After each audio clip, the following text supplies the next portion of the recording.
So just before we start, I think everybody does know me, but I'm Atiya Chowdhury. I chair the Greater Manchester BAME Network, and I'm also a trustee here at GM CBO. We have with us Sonja and Sue from the Pilgrim Trust, which is what we're featuring today in terms of Meet the Funder. And the Pilgrim's Trust was connected to us through one of our GM BAME leaders, Lesmond from Salford CVS. Thank you very much, Lesmond. And this fund, they've got a current fund which they will talk to you in some detail about, which is very much focused around young women and mental health plus. It's a specific program that is targeted for Greater Manchester. I'm not going to say a lot more than that because Sue Bowers is here, who's the director at the Pilgrim's Trust, and we've got Sonja Forbes here, who's the grants manager. I'm going to hand over to them in a minute, and what they will do is take us through a better understanding of what the Pilgrim's Trust is, give us an outline of this particular funding program, and some detail around eligibility, the process for applications, etc. And after that, we will have time to take some questions and answers, because I think usually that's probably a very useful thing for us to find out and ask questions around our specific interests and our specific ideas and eligibilities. So hopefully we've set aside an hour for this, but if we finish a little bit early, that'll be fine. It's usually not the case because there's usually lots of questions. I would ask you to keep yourselves on mute while we take the presentation. I'd like the presentation uninterrupted, because otherwise we won't get through the message and the information that we need to understand. And then I'll take Q&A. And as usual, Owen and I will keep an eye on the chat box and on your hands, and I'll bring you in and as many of you as I can. But please use the chat box to ask for any clarifications, which all of us, including Sue and Sonja, can keep an eye on, so we can pick up anything from there.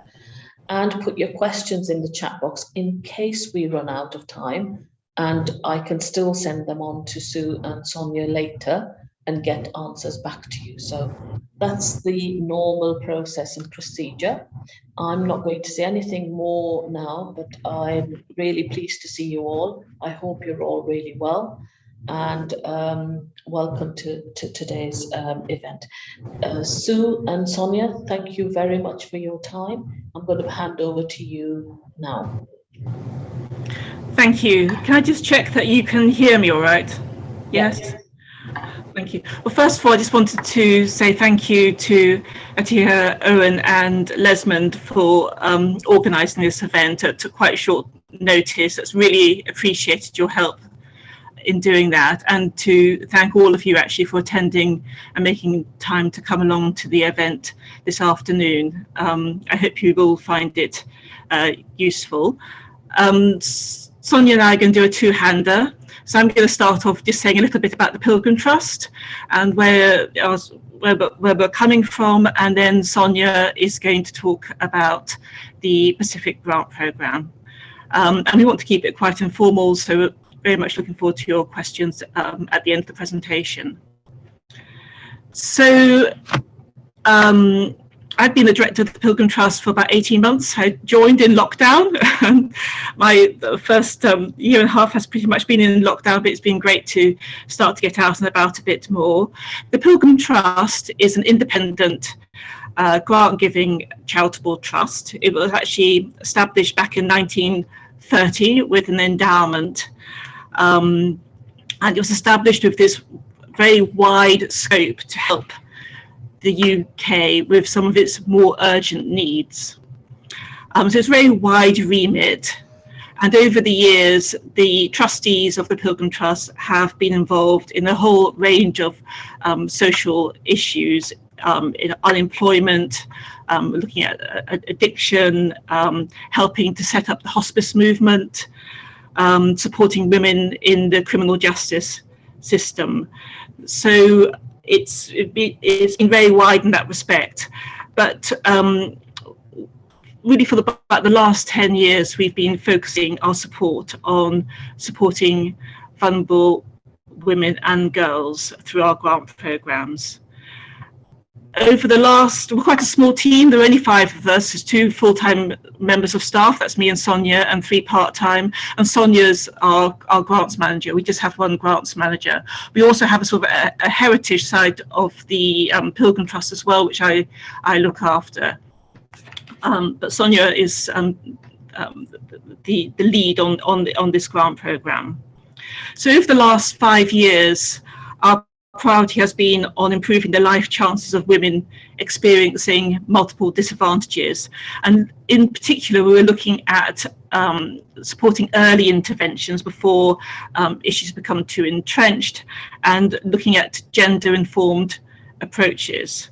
That was quite a wide remit.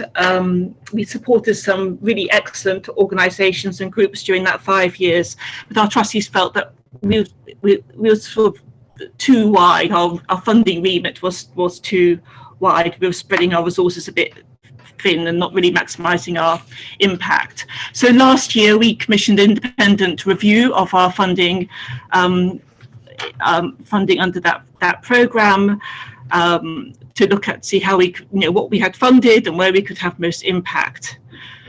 At the same time, we also commissioned a piece of research carried out by Agenda called Voices from Lockdown, which really highlighted a growing future crisis in women and girls' mental health, exacerbated to a certain extent by COVID, but nonetheless already an increasing problem there.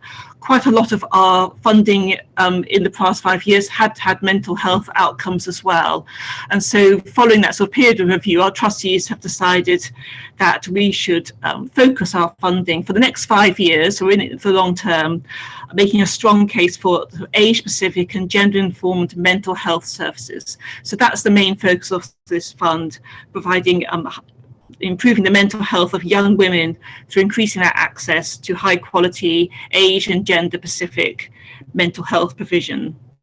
We also looked at how our funding, what type of funder we wanted to be, and I think to be fair to say, in the past our funding has been a bit sort of transactional. We had so many groups we were supporting, and we weren't really learning ourselves and getting a better understanding of the needs of the sector. So we've also taken this view that we will have a more relational approach with our grantees. Well, look, having multi-year grants, and that we will promote much more for sort of sharing and learning culture, and that's us learning and sharing as well as the grantees. So we've rolled out this program. This started in July.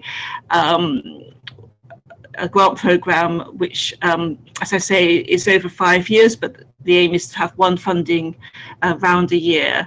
And we want to take an incremental approach. And so in this first year, we're looking at supporting charities in Greater Manchester and in Northern Ireland. And that's really how we came to be doing this program. And so if I hand over now to Sonja, who can just give you a little bit more detail about the specifics of the program itself. Hi everyone, thank you for joining us. So as Sue said, my name is Sonja Forbes. I'm the grants manager for the Young Women's Mental Health Plus program. And the main objective is to improve the mental health of young women aged 16 to 25 through increasing their access to high quality mental health services. So we're offering a 3-year grant of between £60,000 to £90,000. So that will be £20,000 to £30,000 a year over 3 years. In terms of the eligibility criteria, in order to apply, you need to be a registered charity, have been in operation for at least 3 years, with an annual income of between 100,000 to 1 million. If your organization happens to be below that minimum threshold, we are open to partnership applications.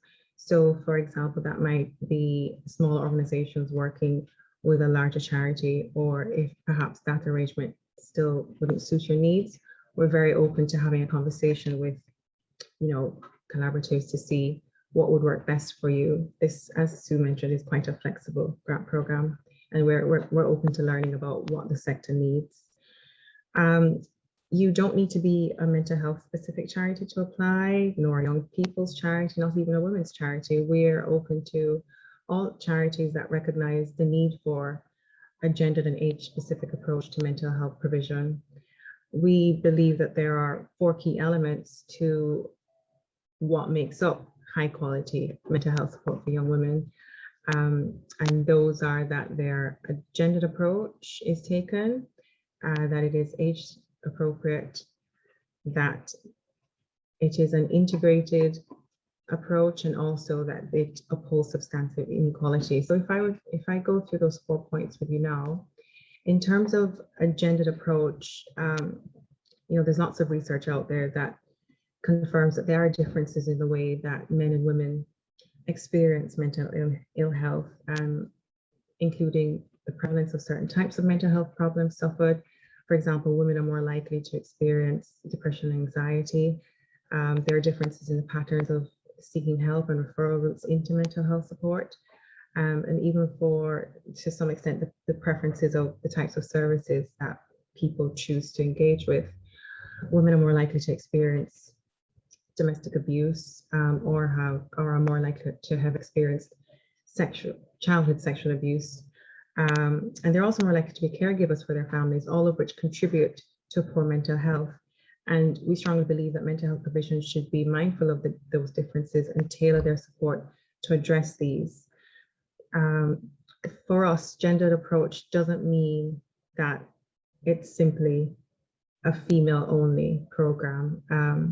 We're looking for organizations to go deeper than that. So, for example, to offer safe spaces to women, ones that they feel comfortable meeting and engaging. Is the service that you're offering trauma-informed? Are there female members of staff delivering the services, and so on? So it's not just about having a mental health program that's just for women. We expect it to be tailored to truly be a gendered approach to mental health. We also believe that it should be age appropriate, and by that, while men and women have differences in their mental health experiences, older women have differences from younger women as well. 16 to 25, which is the age range we're focusing on, is a huge transition for young people in their lives. They might be leaving home for the first time, they could be starting families, they could be moving on from those lucky enough to get support from CAMS, children and adolescent mental health services.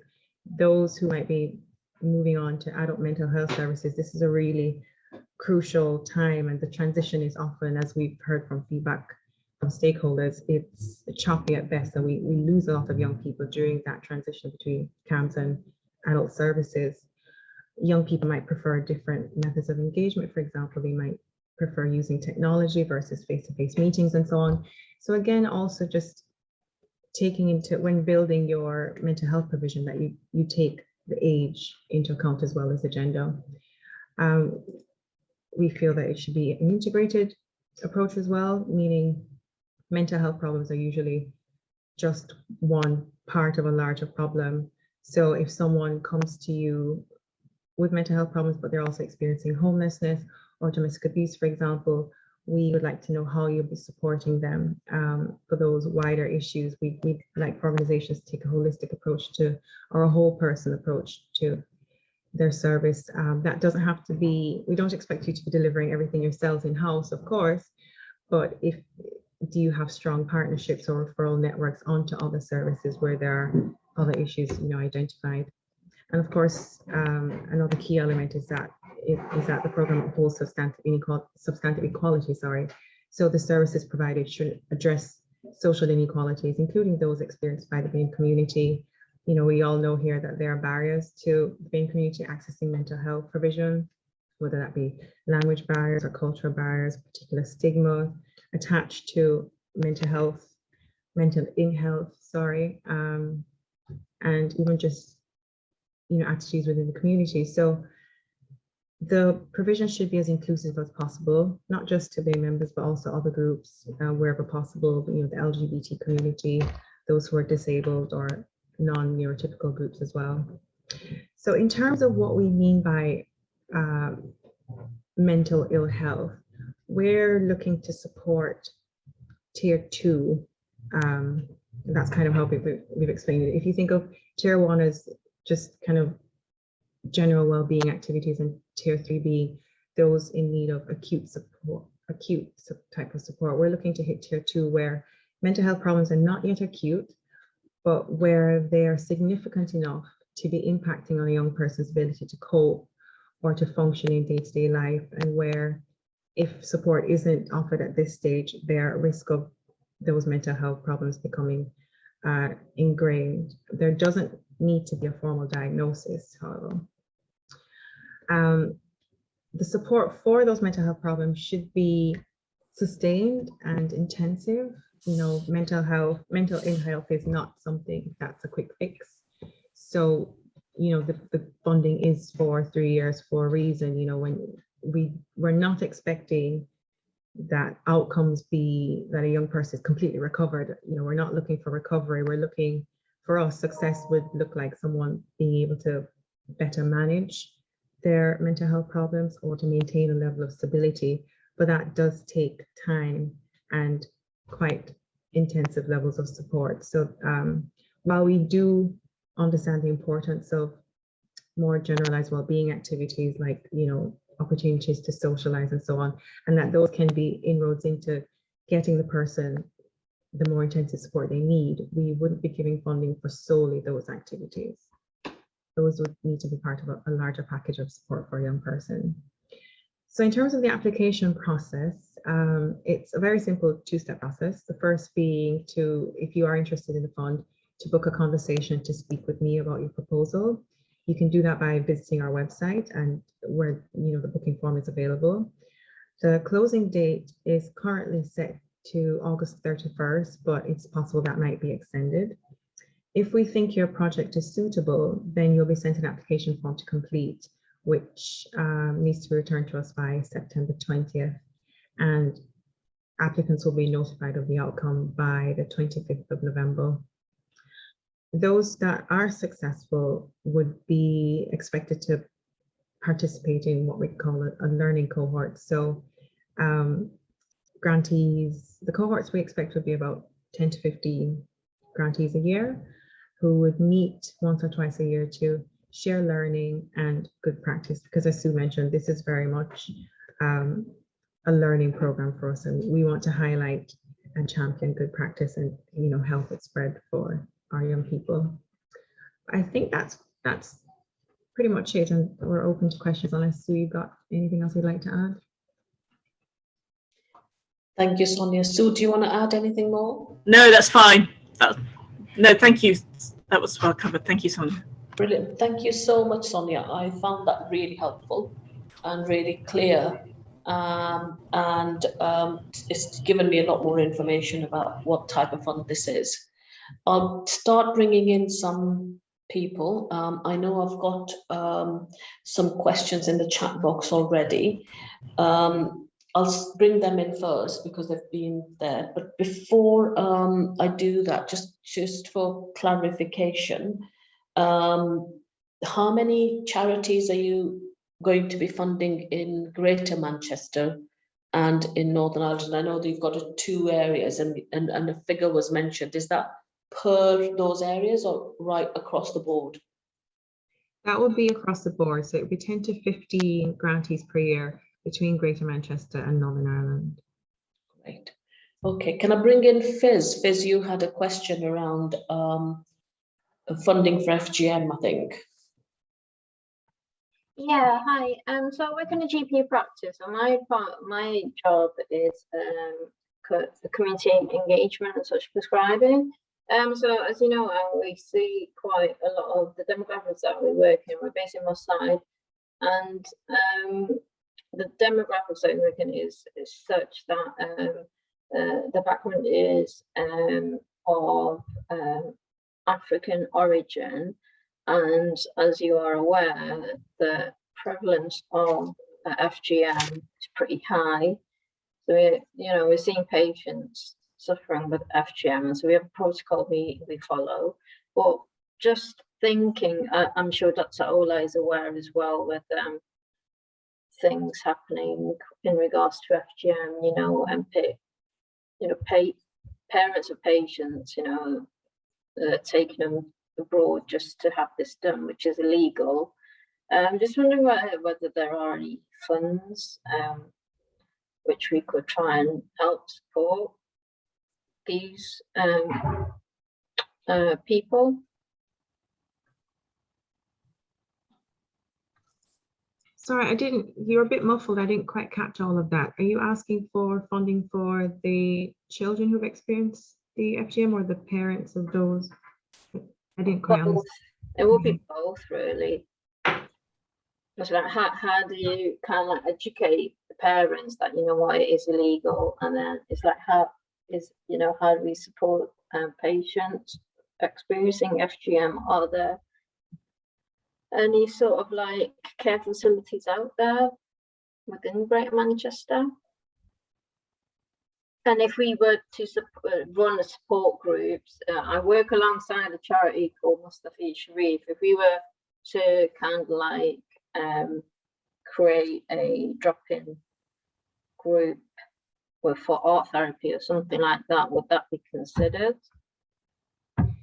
Well, if you're taking it from the standpoint of supporting the young people with the trauma of their experiences having gone through FGM, then that is something that we can look at. I think the main question, which would be good to have a conversation about, is what that support would look like. If it is just a drop-in center, I would imagine that would be a good gateway into getting them into the service, but I don't know if that on its own would be enough, considering, obviously that's quite a traumatic experience and that's going to have long-term implications.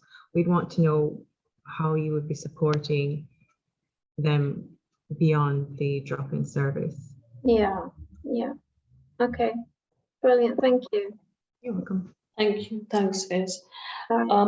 There's a couple of questions, and there's more, I think, in here on the eligibility. So that's coming from Grace and also from Lesmond and one or two other people I've seen around whether you're a CIC, can you be a partner, or can you apply on your own? If you're a CIO, can you apply? There's quite a bit around that, so if you could perhaps touch on that, would be quite useful. Shall I start on that? If you're a CIO, you can apply.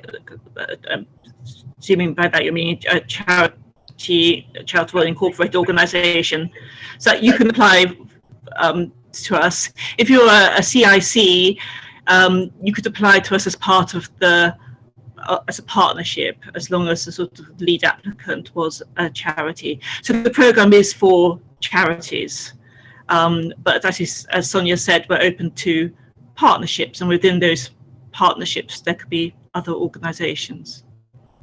Sorry, it's Gracie. Can I just ask, what's the reasoning and decisions why it's specifically structured within a charity, a full registered charity structure?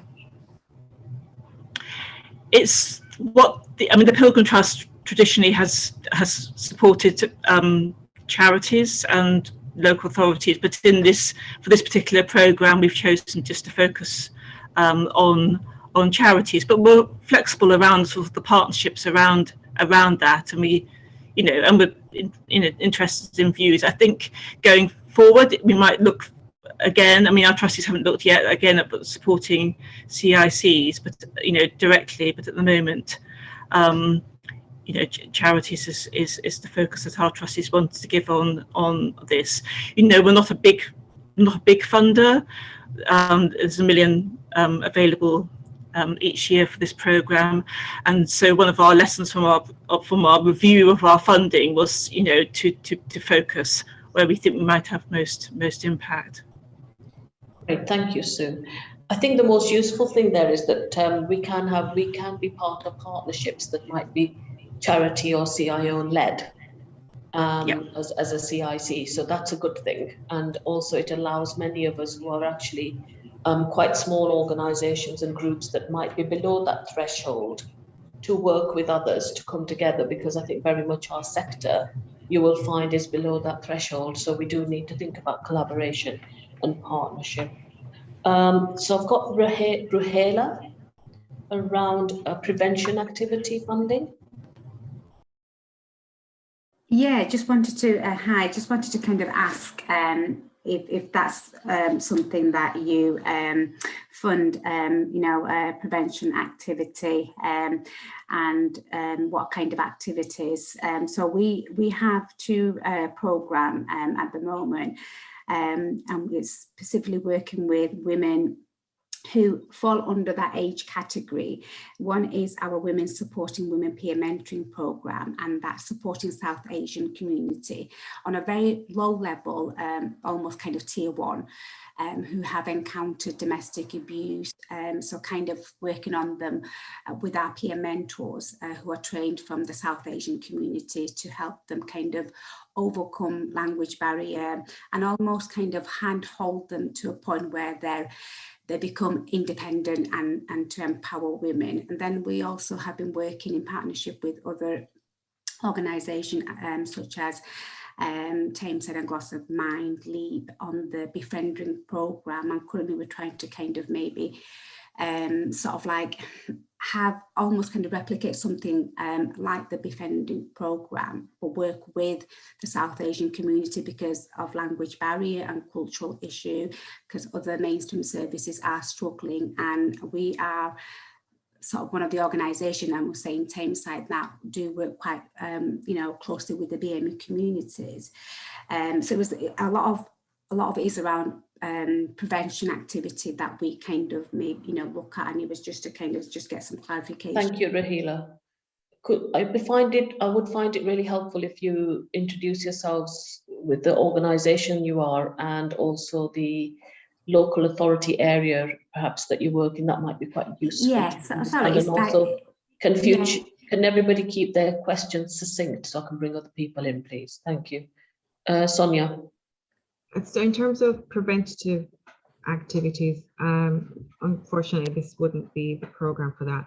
We have worked in that area quite extensively in the past, but this new funding, given the increasing mental health inequalities experienced by women and the fact that young women have been so hard hit by COVID in particular, and their mental health has deteriorated quite significantly, we are focusing on those that already have are displaying mental health problems. So it would be for those with existing mental health problems and not at the prevention level, though of course we appreciate that's really, really important, but that wouldn't be for this fund. Thank you. Great, thank you very much. John Preston, you had a straightforward question, I think. Do you want to come in?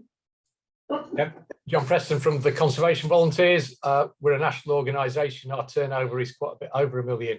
If we were working with an organisation that fits your bracket for funding, would that be permissible? Because we often work with specialist organisations to do environmental activity with all sorts of particular groups. So yeah, we'd be interested in working with anyone here. I'll stick my email in the chat. Yeah, I think that would be fine, wouldn't it, Sue? Yes, that's fine. Great, thank you. Yeah. Brilliant. Nasima, I think your question's been answered, but is that okay? Yeah, hello, Atia, no problem. And I think I heard Sue answer it at the start about CIO, so that's really good. Thank you. Brilliant. So Nasima's actually from the Bangladeshi Women's Organisation in Manchester. Annette Lewis, do you want to come in? You were a new charity, I think. Yes, sorry.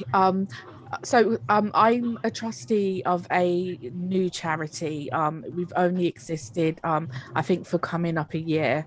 And I just wondered, because we haven't been in existence for 3 years or more, if we partnered with a charity that had been like around for longer than 3 years, would we be able to apply, or is that not possible?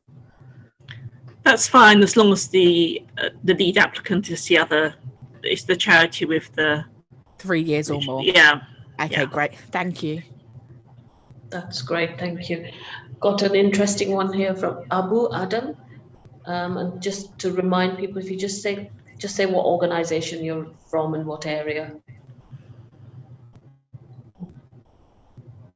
Abu Adam, if you're trying to speak, you're on mute. Yeah, hiya. I'm from the Flohesion Foundation. I just wanted to ask, would you consider funding an application that delivered these aims in 5 Greater Manchester areas from one charity? Yes, that's fine. That's fine. Absolutely fine. Which foundation was that, Abu? I didn't get that. Flohesion Foundation. Okay. Thank you. And Alice Astley. Hey, yeah, I was just checking because I missed the very beginning. Is it just for charities who have got a turnover of less than 1 million a year? That's the maximum threshold, yes. Yeah. Okay, thank you. Angie Davey. Hi there, Atia. Thank you for that. Right, so my name is Anju Devi. I'm from Khushamdeed, which is a Pakistani, predominantly Pakistani serving charity in Tameside area. I'm quite new to the role myself, but I was just wondering if you assist in pooling smaller charities together, or if you can, or if you are aware of any charities that are seeking, support because of their own shortfall for satisfying the criteria of this application. We are well below that threshold. We're nowhere near that 1 million mark, so very small fry. But we have been operating for a long while, and we've had great impact. But it's just any ideas or suggestions? Well, so feel free to jump in if you want to, but we don't ourselves kind of lead on the collaborating or convening efforts at this stage. But forums like this, I think, are fantastic for that, because it brings similar-minded people into the same space to hopefully make those connections to then, make an application to us. Okay, all right, thank you. And just to confirm that it's for charities between 100,000 and a million turnover. I know 100,000 also can be can also be that there are many organisations which have less than that. I think one of the things we're also interested in doing, if you do get a partnership or a collaboration going, we're aware that there's often really sort of good, promising practice happening in really quite small charities who don't often have the resources to actually get that message out and to share their practice and to collaborate with others. And that can form part of the application to us, because what we'll want to achieve this program not only is supporting high quality mental health services for young women, but also raising the profile and advocating for good practice and promising practice, and that's which we can then share and encourage others to share around the sector. Can I just pick up on there that just to let everybody know that the Sue and Sonja, certainly Sonja, are coming to the GM BAME Leaders Group on Friday this week as well for further discussion to make kind of more links with our organisations, and we will bring this point up as leaders. I'm sure the points that are being made around this meeting here, particularly around the thresholds, because I think a lot of our sector that, and Angie Davey has certainly pointed that out in terms of the time during which, over which that they have been working and delivering very successfully. And there are many organizations that are small that actually have massive impacts in their communities, but are not in that 100,000 to 1 million threshold bracket. And certainly that would be the picture, I would say, is across Greater Manchester within our sector. And, that would kind of be a a barrier for quite a lot of our organizations. And partnership certainly is great, and there are great things about partnerships and collaborations, and we have fantastic examples of that, but they're not easy to form within a few weeks, simply because we wanted to apply for funding. These are about having strong relationships and trust, and they take a while to gel. So, funders need to think about how to support organizations to begin to have those relationships and trusts built, so that they are in a position to be able to apply together, because otherwise it's going to be very challenging to deliver a program if we don't have those basic things there. I know, Lesmond, you had your hand up. Shall I bring you in now? To be absolutely honest, Atia, it's really just to address that point that you've made. So there are partnerships already, but there are some that aren't in partnerships that would like to form. But as I said in my previous emails, many of our groups are way under the threshold that are delivering these types of services already, and would look to be in a larger partnership with a partner who is on the threshold. However, relationships can be unequal and will create some challenges going forward. But I'm sure we can begin to address some of these things. So in Salford, for example, a group have already come together, excuse me, to look at this, and they will be working together going forward to put in a proposal. Similarly, in other areas, as Atia said, we really need to start thinking about this. Working across a footprint is a good thing, but it also brings its own challenges as well. Thank you. And I think some people have begun to do this here, is where we have got infrastructure on this meeting, offering support. So Nyan, thank you, from Action Together in Tameside, offering support to bring those partnerships together or help people connect. And also on this meeting, of course, you can connect with somebody else who is on this meeting, who's expressed an interest that you might want to link up with. And that's a really good way of linking up. I'll bring in Johnny now. Johnny, you had a question in chat box or comment, and I'll bring you in. Yeah, but finding out the 3-year thing means that Jewish Action for Mental Health. Sorry, I'm Johnny Weinberg. I'm a trustee of Jewish Action for Mental Health and several other things as well. But we're not eligible, but one of our partners, because we have 2 very strong partners, one of our partners is, although they don't have the 100,000 turnover, but I presume with us having over 100,000 turnover now, within a couple of years, that we together will be eligible. And we've got a 3rd partner who are a Jewish women's young girls organisation as well. So that's how we would want to go. But is that okay to go just as the Jewish community, as a minority ethnic group, or would you expect us to be working with other minority ethnic communities? No, it's fine for you to apply just as a Jewish group. That's fine. Absolutely. That was great. Thank you. Brilliant. Michelle Hurst, you've just posted a question about what the funds can be spent on. Do you want to come in? Yeah, thanks very much. I'm working alongside the great team at Bolton's Solidarity Community Association at the moment. Yeah, so how can the funds be spent? Can it be, straightforward to the salary for a project worker plus the national insurance and, equipment that they need to do the role to support activity costs? How do you look at that, please? We're pretty flexible on that as well. Yes, you can for salary costs and the actual project delivery costs as well. That's perfectly fine. We are also open to,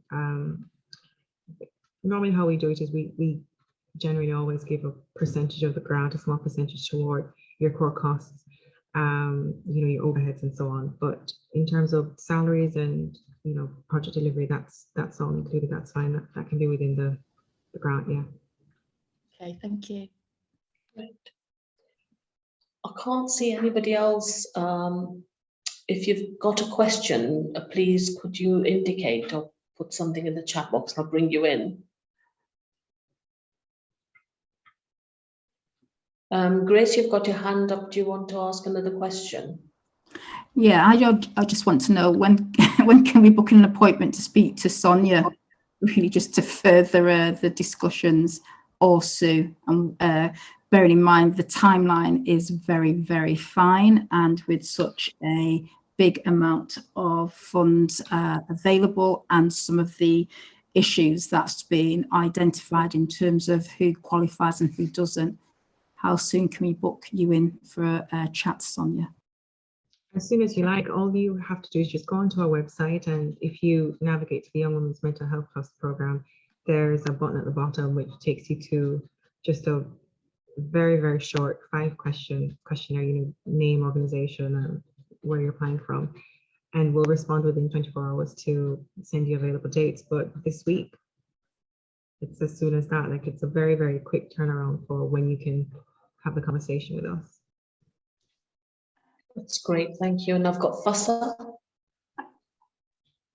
Hi, Atia. This is Amina. I'm on behalf of Dr. Fassa. She's busy with the bit. So same question, if I can, you know, we are working on the empowerment of the women. We have so many projects. So I have some ideas in my mind. If I can get the appointment with Sonja, so we can discuss that.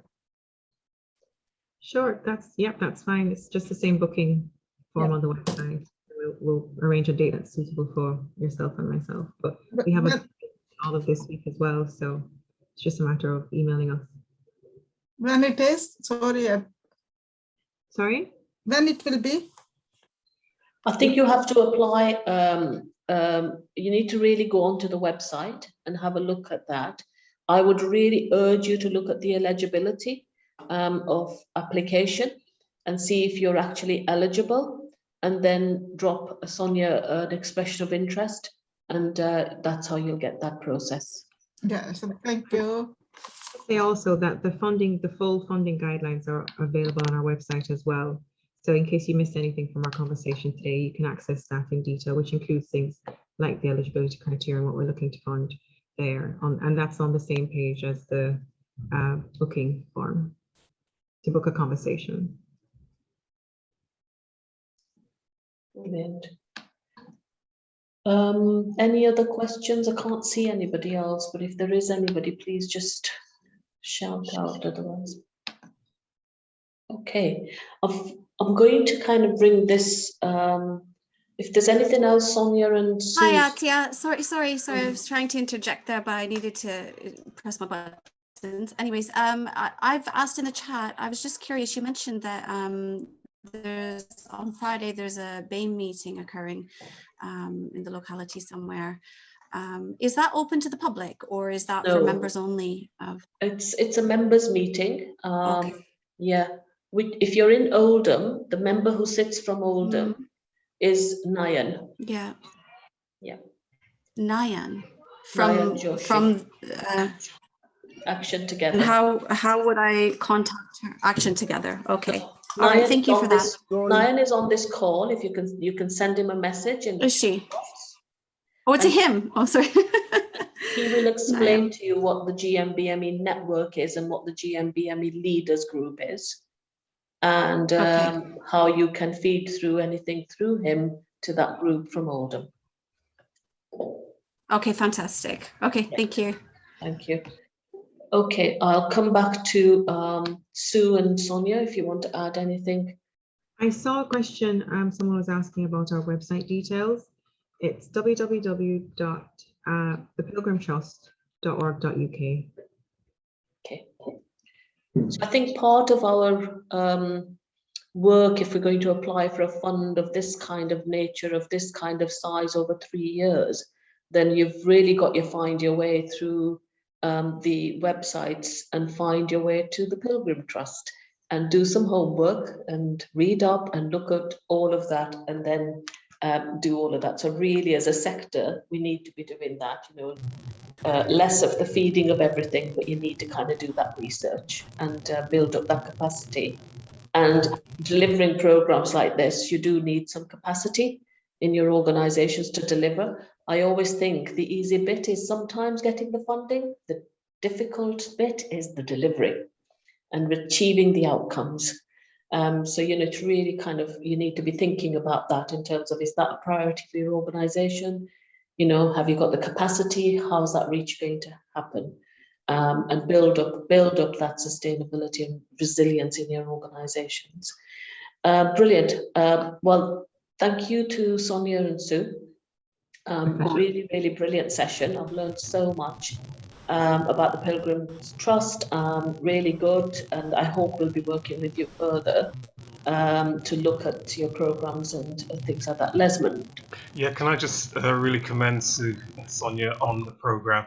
I think it's an excellent program and a great opportunity for our groups here in Manchester. But really and truly, it's about the approach that you're taking. I think the approach is spot on. Whilst, you know, we understand that we may have one or two gripes about the program, but in reality, the program approach is absolutely excellent. Oh, I'm so glad to hear that. Thank It's you. all great progress, isn't it? I think the more we work with you as funders, the more that we can, you know, give you the understanding of our sector and what our needs are, and more the adaptation we can have and transformation for the future. So I'm really pleased. Thank you very much for you know, your time and the timetable that we had to turn this round, which is brilliant. But thank you very much. I've just got a couple of other notices to give to people before everybody leaves.